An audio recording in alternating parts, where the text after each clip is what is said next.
if we're talking about kind of getting our business off the ground, there's roughly 5 phases that we're going to go through.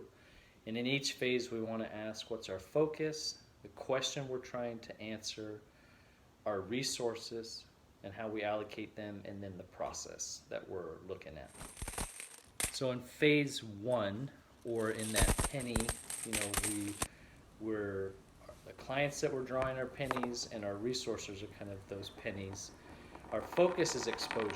We want to get our name out there. Do people even know that we exist is the question that we're trying to answer.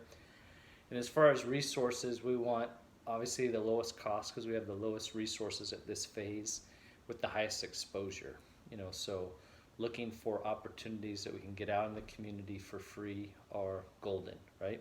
Can we get our name out there, and is it fairly low cost, high exposure? So that's a lot of the meetings that not everybody likes going to. And then internally, that process is we're trying to get some vision clarity. In phase 2, we've got some pennies in our piggy bank, so we've got a little bit of money to work with. So now we're looking for those nickels, right? Whatever source you're getting some of your clients from, you're starting to turn over a little better clients, a little higher projects. So our focus is creating credibility. We all know that you do business with people that you know, like, and trust. So if you've been hitting the exposure path and you've gotten some of that, now you're trying to establish credibility with the people that you're reaching out to. And the question you're trying to ask is, do people trust me, my company, and primarily to do what I say? Do they trust us to do what we say? And as you're allocating resources, now you're still trying to hit as many places as you can, but one of the turns is now it's as important who you're not going to do business with as who you are. So you're still not to the point where you can completely pick and choose, but you're starting to also learn that having a bad client is a lot more costly than just passing on a project or a client relationship. So in the last phase, we were looking at vision clarity. We're starting to clarify our values and how that coordinates with our organization. In phase 3, we're starting to uncover some 2 projects that are a nickel, that are 5 cents, and resources and time in that, or we can find 1 project that's a dime, and maybe a few less resources, a little more time, and turn over the same. So we're starting to look at quality. And so the focus in this phase is connection and community outreach, right?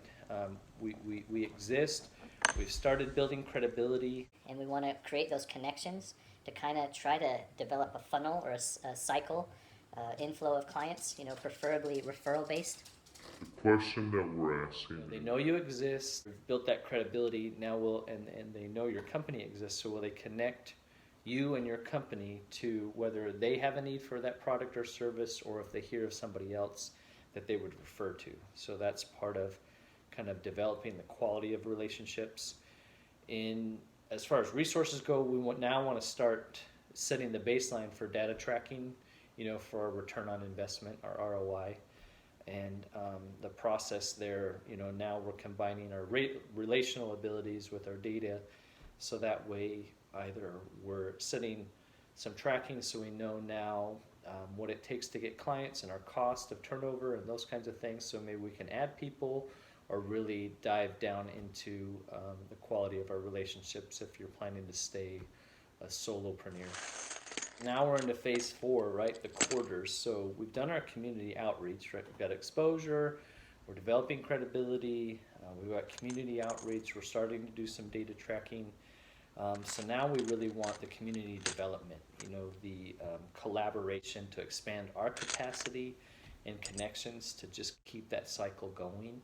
This is also, when we're starting to look at maybe starting to grow our business, so those same clients can help connect us to either sources that we can subcontract with or outsource some of our roles and responsibilities. If you're not ready to hire, full-time employees. So the question that we're asking is, where can I invest to get the greatest return on my resources, to focus in on that. So Now, whereas previously we might have been going to anything and everything that's free and trying some of the conferences, now we're trying to say, okay, where can I go, even if it's high dollar, that puts me, we shouldn't be afraid of spending a lot of money on marketing and investing in relationships, but we really want to start asking, are we getting the return that we're hoping for, or is there a realistic potential? Hey, we may have to invest in this for a couple of years, but we believe there's greater return potential in this, and then we need to be tracking that and refine that focus on ROI. And so we should by this point have real clarity on our vision, real clarity on our values, to the point where we can communicate that to clients and people that we're bringing on board, so that they're expanding that capacity, based on their character and skills. Into those dollars, right? Again, there's, if you're trying to make $100,000, you could have one client that's $100,000, two clients that are $50,000, or four that are 25, or 10 that are 10,000, and you can break it down in increments. So a lot of it, if you're starting to track that data and see where your sources are coming from, and then where you're getting the best return on investment, then you can start to make some of those decisions. So data is important in that sense. You want to make sure your biggest resource is your time. You can't get that back. You can make more money, but you can never buy time or make more time. So that's something you want to keep in mind. I think that dollar phase is when you're starting to build your niches, right? You're starting to see, here's the industry and the client base that I'm attacking, and we found a niche that really works for us.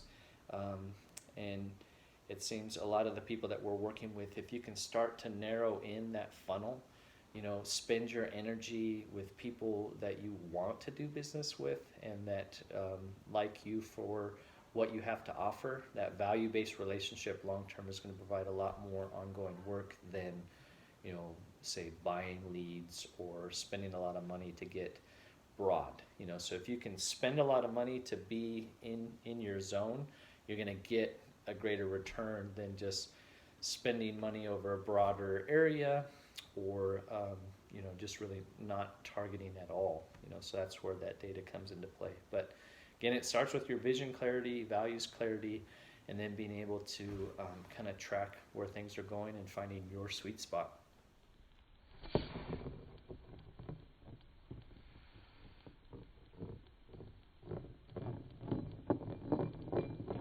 Finish him!